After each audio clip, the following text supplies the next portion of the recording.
میرے YouTube channel کے معزز دوستو السلام علیکم۔ بنیامین فاخر کے یوٹیوب چینل میں خوش آمدید۔ میرے پیارے دوستو، آج آپ کو میں بتانے والا ہوں کہ اگر کسی کے دانتوں اور داڑھ میں شدید درد ہو تو کیا کریں، کیونکہ آج کل سردیاں ہیں تو ہر بندہ چائے زیادہ پی رہا ہے، میٹھا زیادہ استعمال کر رہا ہے، تو جس کی وجہ سے دانتوں اور داڑھ میں شدید درد ہو جاتا ہے۔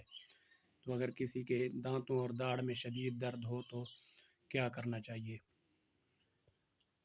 آپ کو پہلے ضرورت ہوگی 2 چمچ سرسوں کا تیل لے لیں۔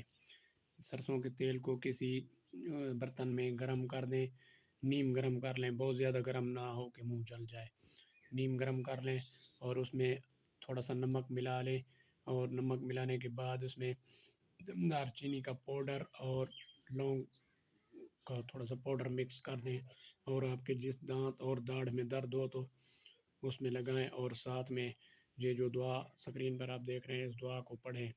اللہ تعالیٰ شفا دے گا اور آپ کو انشاءاللہ پھر زندگی میں دانت اور داڑھ کا درد تکلیف نہیں دے گا۔